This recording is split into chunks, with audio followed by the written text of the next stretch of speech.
오늘 우리에게 주실 하나님 말씀은 사무엘하 23장 13절부터 39절까지 말씀입니다. 사무엘하 23장 13절부터 39절까지 말씀입니다. 13절부터 38절은 제가 읽고 마지막 39절은 합독하겠습니다. 또 30두목 중 세 사람이 곡식 팰 때에 아둘람 굴에 내려가 다윗에게 나아갔는데 때에 블레셋 사람의 한 무리가 르바임 골짜기에 진쳤더라. 그때 다윗은 산성에 있고 그때 블레셋 사람의 요새는 베들레헴에 있는지라. 다윗이 소원하여 이르되 베들레헴 성문 곁 우물물을 누가 내게 마시게 할까 하매 세 용사가 블레셋 사람의 진영을 돌파하고 지나가서 베들레헴 성문 곁 우물물을 길어가지고 다윗에게로 왔으나 다윗이 마시기를 기뻐하지 아니하고 그 물을 여호와께 부어드리며 이르되 여호와여, 내가 나를 위하여 결단코 이런 일을 하지 아니하리이다. 이는 목숨을 걸고 갔던 사람들의 피가 아니니까 하고 마시기를 즐겨하지 아니하니라. 세 용사가 이런 일을 행하였더라. 또 스루야의 아들 요압의 아우 아비새이니 그는 세 사람의 우두머리라. 그가 그의 창을 들어 300명을 죽이고 세 사람 중에 이름을 얻었으니 그는 세 사람 중에 가장 존귀한 자가 아니냐. 그가 그들의 우두머리가 되었으나 그러나 첫 세 사람에게는 미치지 못하였더라. 또 갑세엘 용사의 손자 여호야다의 아들 브나야이니 그는 용맹스러운 일을 한 자라. 일찍이 모압 아리엘의 아들 둘을 죽였고 또 눈이 올 때에 구덩이에 내려가서 사자 한 마리를 쳐 죽였으며 또 장대한 애굽 사람을 죽였는데 그의 손에 창이 있어도 그가 막대기를 가지고 내려가 그 애굽 사람의 손에서 창을 빼앗아 그 창으로 그를 죽였더라. 여호야다의 아들 브나야가 이런 일을 행하였으므로 세 용사 중에 이름을 얻고 30명보다 존귀하나 그러나 세 사람에게는 미치지 못하였더라. 다윗이 그를 세워 시위대 대장을 삼았더라. 요압의 아우 아사헬은 30명 중에 하나요. 또 베들레헴 도도의 아들 엘하난과 하롯 사람 사뭇과 하롯 사람 엘리가와 발디 사람 헬레스와 드고아 사람 이게스의 아들 이라와 아나돗 사람 아비에셀과 후사 사람 무분네와 아호와 사람 살몬과 느도바 사람 마하레와 느도바 사람 바하나의 아들 헬렙과 베냐민 자손에 속한 기브아 사람 리베의 아들 이때와 비라돈 사람 브나야와 가아스 시냇가에 사는 히떼과 아르바 사람 아비알본과 바르훔 사람 아스마익과 사알본 사람 엘리아바와 야센의 아들 요나단과 하랄 사람 삼마와 아랄 사람 사랄의 아들 아히암과 마아가 사람의 손자 아하스베의 아들 엘리벨렛과 길로 사람 아히도벨의 아들 엘리암과 갈멜 사람 헤스레와 아랍 사람 바하레와 소바 사람 나단의 아들 이갈과 갓 사람 바니와 암몬 사람 셀렉과 스로의 아들 요압의 무기를 잡은 자 부에롯 사람 나하레와 이델 사람 이라와 이델 사람 가렙과 함께 읽습니다. 헷 사람 우리아라. 이상 총수가 37명이었더라. 아멘. 할렐루야. 오늘도 하나님의 은혜와 평강이 삶에 넘치시기를 그리스도의 이름으로 소망합니다.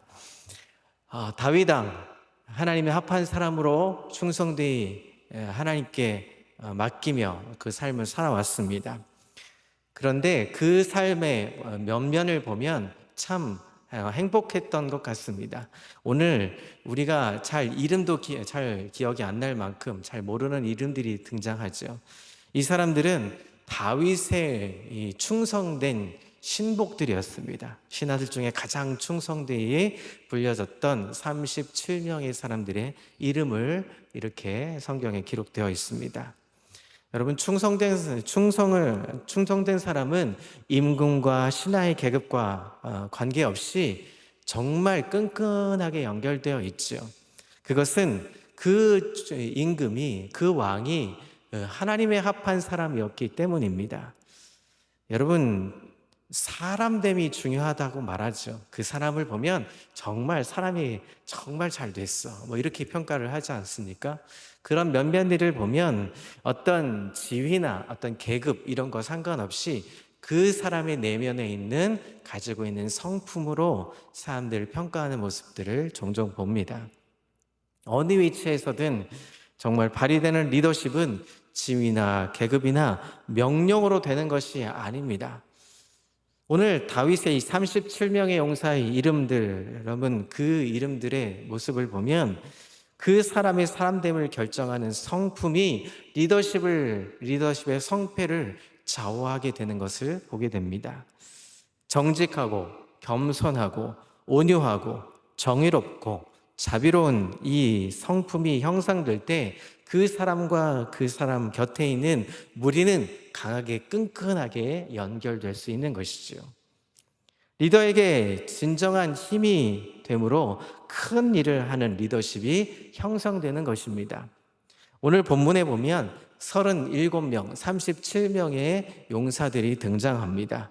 자, 특별히 앞에 13절부터 17절까지 보면 3명의 용사가 등장합니다. 이 3명의 사람이 아둘람 굴에 내려가서 다윗에게 나아갔습니다. 블레셋 사람이 요새는 베들레헴에 있는데 다윗이 소원을 말합니다. 23장 15절에 보니까 베들레헴 성문 곁 우물물에 가서 누가 나를 마시게 할까 하고 이렇게 얘기합니다. 목마름을 느낀 이 다윗은 자신도 모르게 물을 마시고 싶은 그 모습으로 탄식하는 모습으로 이렇게 내뱉은 것이죠. 그때 3명의 용사는 베들레헴 성으로 달려가서 우물물을 길어 다윗에게 바칩니다.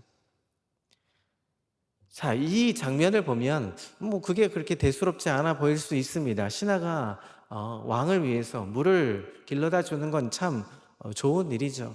그런데 오늘 이 베들레헴 성문 곁에 있는 이 상황 자체는 굉장히 위협적인 상황이었습니다. 위험을 무릅쓰고 적진의 한복판에 있는 이 우물을 먹기 위해서, 이 물을 먹기 위해서 한복 적진의 진영에 들어갔던 것입니다. 그러니까 죽을 각오로 물 한 대접을 끌어오기 위해서 죽을 각오로 그들은 갔던 것이죠. 자, 여기서 우리가 이 3사람의 다른 나머지 37명의 모습들보다 이 3사람이 왜 그렇게 행동을 했는지 한번 우리 면면을 살펴보면 좋겠습니다. 첫 번째, 지체하지 않고 즉각적인 반응이었다는 것입니다. 물을 먹고 싶은 소원이 알려지자 3 용사가 적진으로 갑니다. 자, 15절에 다윗이 소원처럼 얘기하죠. 다윗이 소원하여 이르되 라고 말합니다. 이 문장은 다윗의 소원이 3사람에게 들렸으므로 행동했던 것이죠. 다윗의 용사들이 얼마나 신속하게 다윗의 이 소원에 발빠르게 움직였는지, 민첩하게 움직였는지 보여주는 것입니다. 사랑하는 성도 여러분, 주인의 뜻과 마음의 소원을 간파했을 때 즉각적인 행동을 하는 것은 당연한 것입니다. 왕의 신하로서 그렇게 왕의 소원을 들어주는 것은 당연해 보이는 것이지요.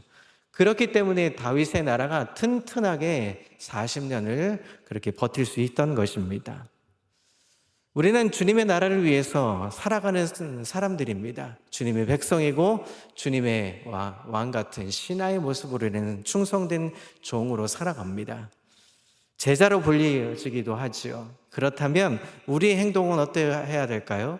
주님의 마음에 합한 자로서 즉각적으로 행동해야 한다는 것입니다. 이 용사의 모습처럼 머뭇거리지 않았습니다. 적진에 가는 것, 물 한 잔 대접하기 위해서 왕의 그 소원을 들어주는 것은 극히 당연해 보일지도 모릅니다. 아니, 어쩌면 당연하지 않을 수도 있습니다. 왜 그럴까요? 그 물 한 잔을 먹기 위해서 내가 목마르니까 누가 와서 좀 물을 떠와주면 좋겠습니다. 이건 당연한 얘기일 수 있습니다. 그러나 죽을 각오로 가야 했던 그 모습은 쉽지 않은 것이죠. 아니, 싸워서 무슨 적장을 배워오는 것, 아니 뭐 어떤 땅을 차지하는 것, 그것은 아마 쉬워 보일 수 있을 겁니다. 오히려 용사에게는 더 쉬워 보일 수 있는 일일 수도 있습니다. 그런데 물 한 대접, 이 물 한 모금 먹고 싶은 그 다윗의 충성되이 즉각적인 행동을 했다는 것입니다.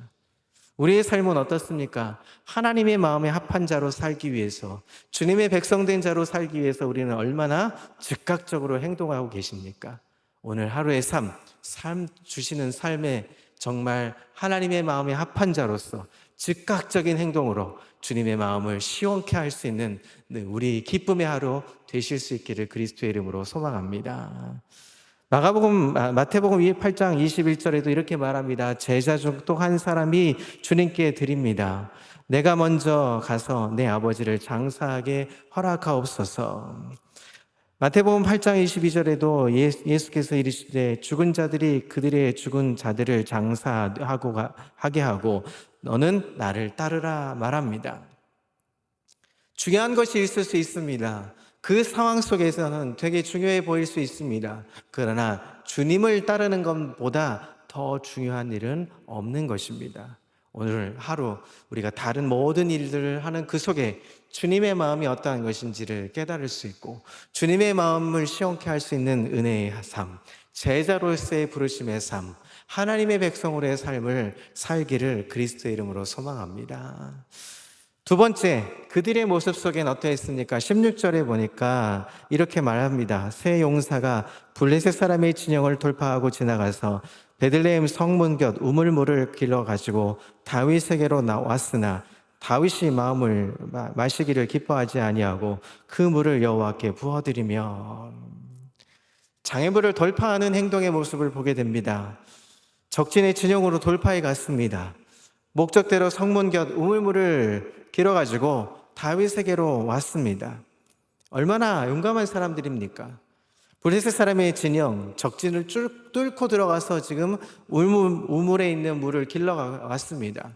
여러분, 우물이라는 이 장면은 어떻게 보면 그냥 물 하나 길러 오는 것 쉬워 보일 수 있는 장면입니다. 그러나 지금 어디입니까? 적진에 있는 우물이었다는 것입니다. 그렇다면 이 우물물을 지키는 병사들, 우물물을 지키고 있었던 적들도 있었다는 것이죠. 그 위험을 무릅쓰고, 장애물을 무릅쓰고 다가갔던 것입니다.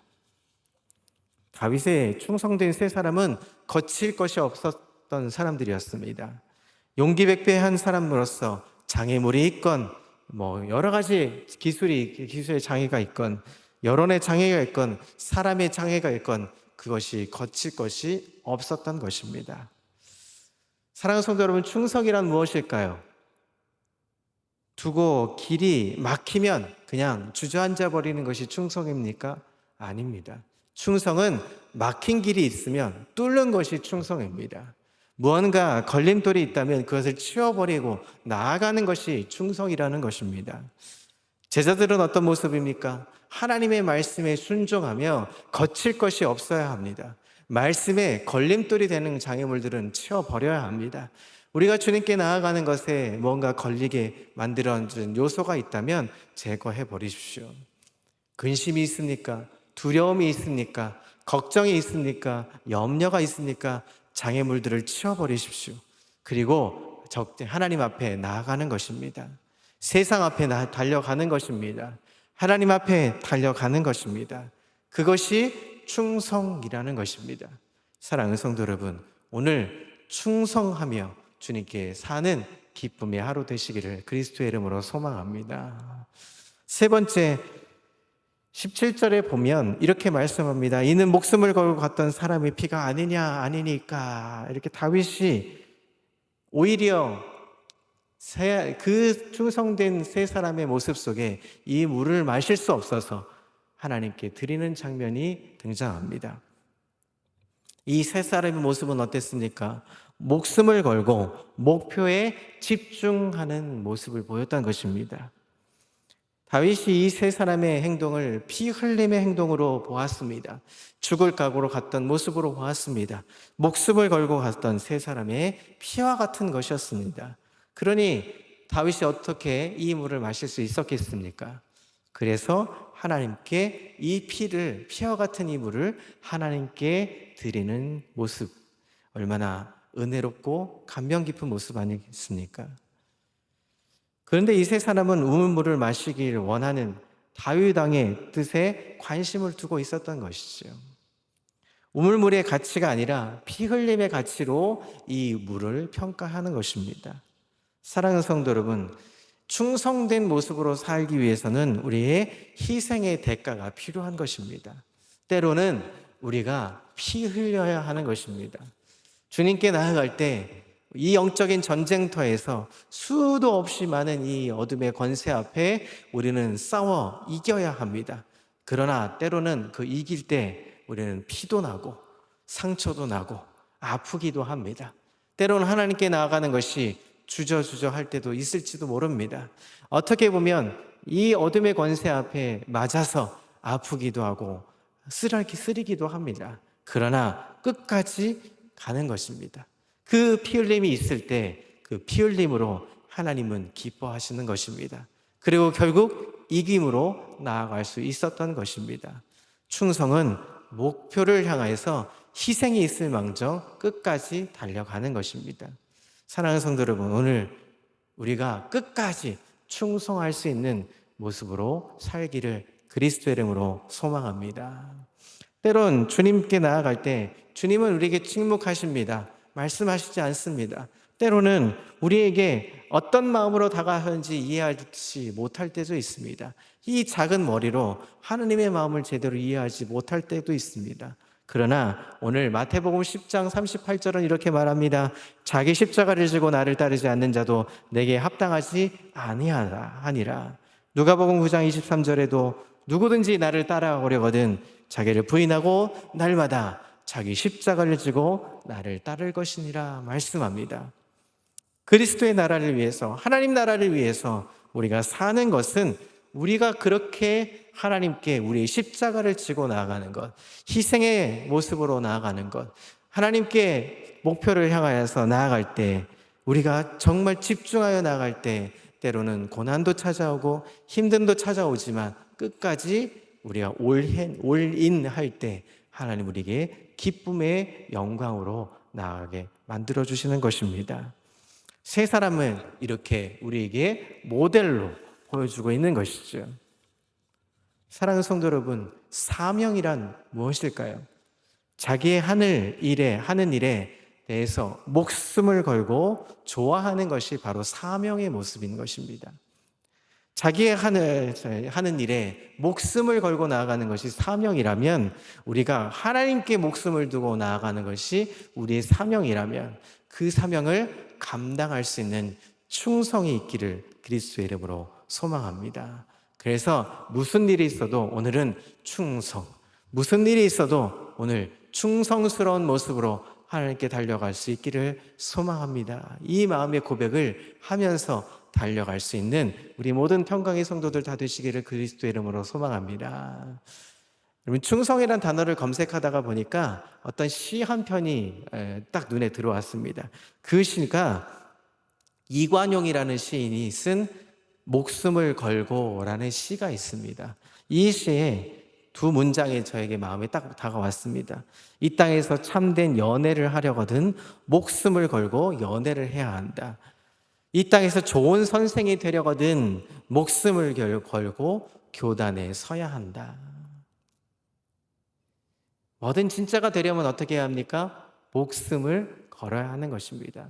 선생님이 되려면 목숨을 걸고 준비하고 노력하고 그 위에 일을 올인하는 것이고, 사랑을 하려면 어떻게 합니까? 우리가 마음을 다하여서 정말 우리 모든 것을 다 드려서 목숨을 걸고 우리가 사랑해야 하는 것이죠. 이 말처럼 우리가 목숨을 걸고 주님을 사랑하고 주님의 충성된 일꾼으로 제자로 부르심에 합한 열매를 맺으며 살아가는 우리 저와 여러분 되시기를 그리스도의 이름으로 소망합니다. 우리 모두는 순종의 걸음을 걸어야 합니다. 우리 모두는 충성된 걸음을 걸어야 합니다. 그것이 이 세 용사에게 다윗에게 충성했던 것, 그러나 그 다윗이 충성했던 것이었지만 하나님이 기뻐하시는 일을 감당했던 모습처럼 우리에게 오늘 충성이란 이 단어가 가슴속에 맺혀서 오늘 하루 정말 감사하고 하나님께 충성하였더니 하나님 우리에게 역사를 일으켜 주시는 새 일을 행해 주시는 날로 우리가 선포할 수 있는 믿음의 걸음, 은혜의 걸음, 오직 충성할 수 있는 하나님의 사람, 우리 평강의 식구들 다 주시기를 그리스도의 이름으로 소망합니다.